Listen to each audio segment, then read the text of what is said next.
Welcome to my Hebrew channel, Miel Hebraica, Hebrew Honey. And today we're continuing a series that I've started a few days ago, Malakim Alef 19. This is the 19th chapter of First Kings. And today we're going to be looking at verses 15 through 18. If you have an English Bible there, just get one of the standard versions, which is sort of a standard translation rather than a dynamic translation. It's a little easier to follow when it's one of one's what they call a standard version. So into the study. 1 Kings 19 verse 15. Then Jehovah said to him, "Go, return by the way you came to the wilderness of Damascus, and when you arrive, you are to anoint. You must anoint Hazael as king over Aram." This is Arameans, or the people who Syrians. They're also called Syrians, incidentally. So, Vayomer Yahweh Elav, and then Jehovah said to him, Lech. Lech, this is the imperative form of halach. The root is, if you look it up in your little Bluetooth analysis app, you would find that the root here is Hey Lamet Kaf, and the imperative form here is just Lech. Very same order given to Abraham when he's told to go to the promised land. So Lech, there was Lech Lecha, or Lech Lech. So Lech Shuv, go, return. Incidentally, often in doing something, one of the first things that has to take place is some way to put one foot in front of the other, go somewhere else to do it. So this is one of those cases. He has to return. Shuv, okay, return. This is actually the root as you would find it in your dictionary. Shuv, return. That's a shin surik bet. Le deracha, la daracha. Okay, this shava won't be pronounced. It just closes the syllable. This one should be pronounced. It starts another syllable, and it has a dagish here to signal that you should be pronouncing this one. Darchecha. Darachecha, your road. Midbara, so this is the midbar, is the wilderness or desert. Ra, the hay at the end here is a directional hay. Okay, midbara, direction of Damasek. Okay, Damasek. Usually this was called Damasek, but the Adna has kind of pushed it up to a comment. So Damasek. Bata, and when you arrive there, masheta,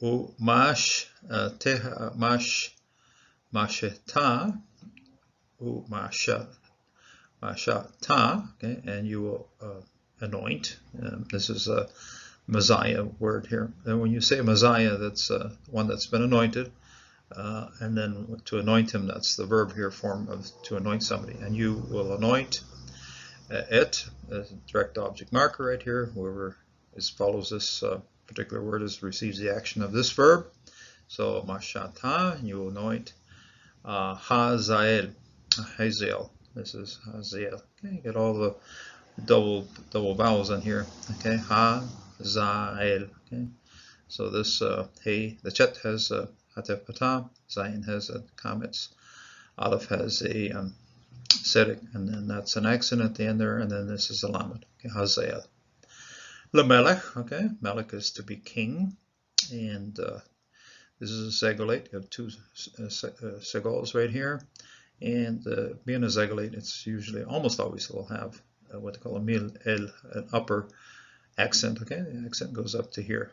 Melech al Aram, over Aram. Okay, so king over Aram. Aram was the Syrians. Okay, the Syrians, Aram. Incidentally, it's very easy to when you're watching very carefully, especially a written text, the Resh and the Dalet look a whole lot the same here. So Edom and Aram can be easily mixed. And you are to anoint Jehu, son of Nimshi, as king over Israel, and Elisha, son of Shaphat, from Abel Meholah, as prophet in your place. Ve'et Yehu, and then Jehovah, it is he is Jehovah. Okay, Ve'et Yehu, affirming Jehovah has a personage here. Jehovah, he is Jehovah, okay? Et Yehu, ben Nimshi, son of Nimshi, Timasha, this is the prefix form of Masha, to anoint, and you must, you are, okay? You are to anoint. Lamelech as a king, Al Yisrael, on Israel. So Jehu is over Israel, Hazael is over Damascus, or Aram. Okay, Al Yisrael, Veit, incidentally, anointing Hazael as king over Aram seems a little bit out of place for an Israelite prophet, but God wanted him to do it. So Al Yisrael, Et Elisha, this is God hears, Veit Elisha, Elijah, ben Shaphat, son of Shaphat, Me Abel Mechola. This is Abel. That's the field or the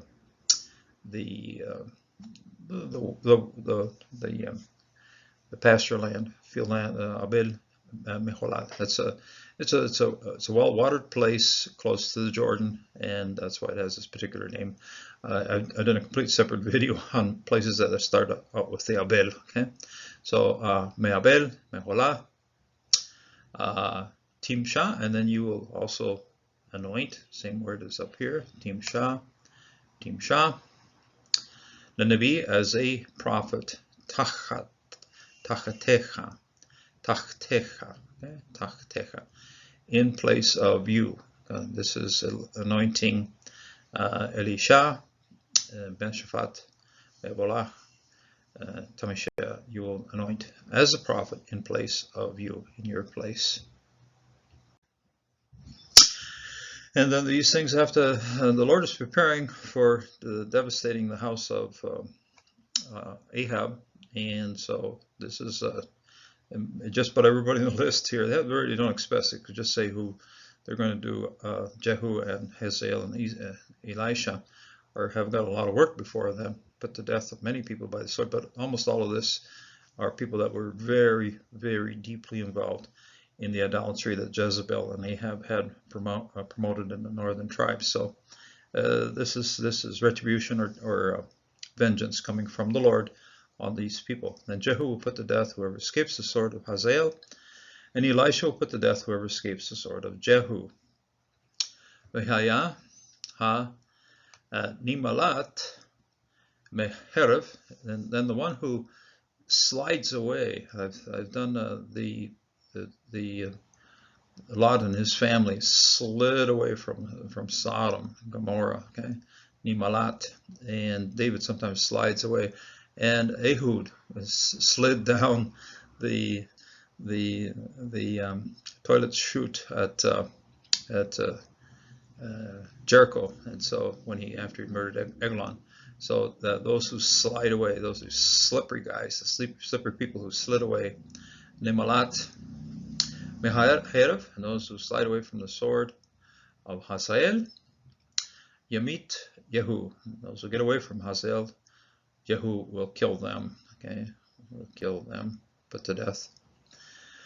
Veha Nimalat, those who slide away from the sword, okay, same sequence here, Meharev, actually very same accenting and even here, Meharev, Yehu, and those who slide away from the sword of Jehu, Yamit, he will kill, Elijah will kill those, okay, so Elijah will kill, Elisha, God hears, will kill those people. This is retribution coming on Jezebel had, by the way, murdered a lot of prophets of God, so it's a kind of an understanding that God is preparing punishment upon her.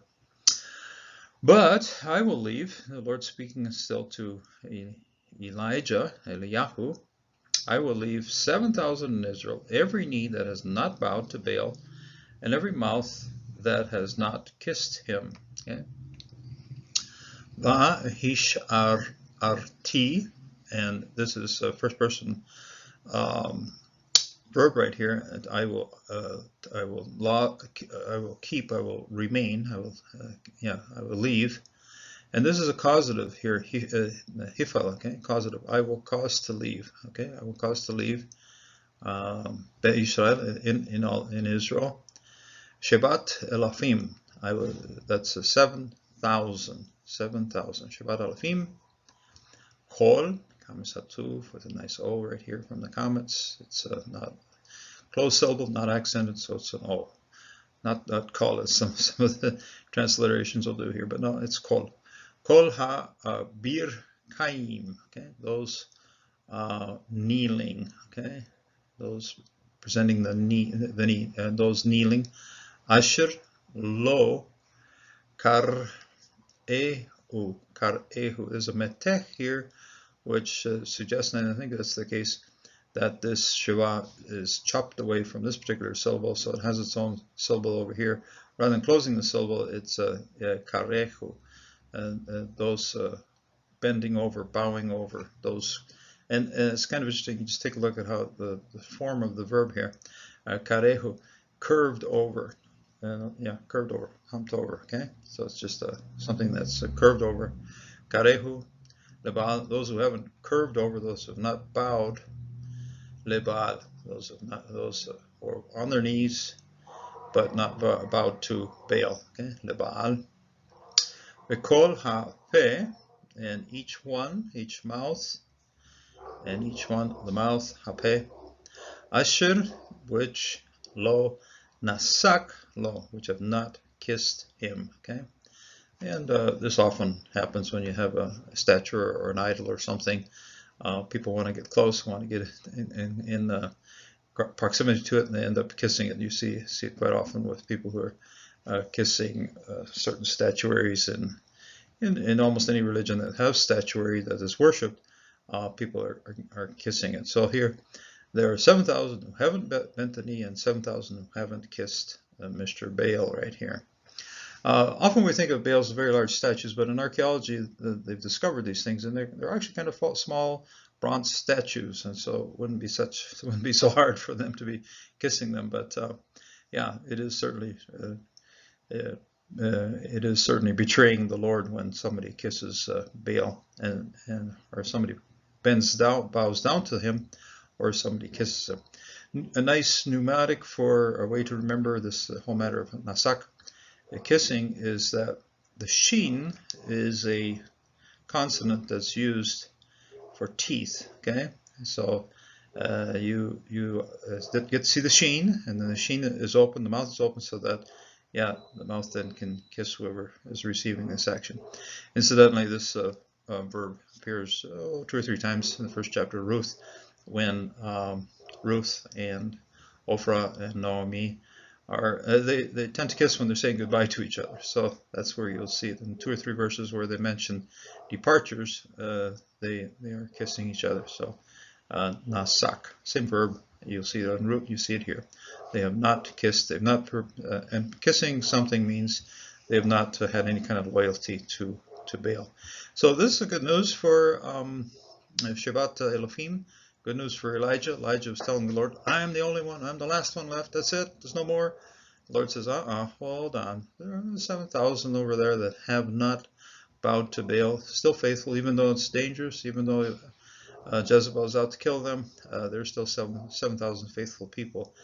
And it's something that we always should be keeping in mind when we find ourselves in a tough place in ministry. You might say, I'm the only one left. I'm the only one that's faithful to the Lord. The Lord's going to return to us and say, no, there's a whole lot of other people out there who've been faithful. And so take that as an encouraging sign. The Lord bless. The Lord keep you in this day. Until the next time.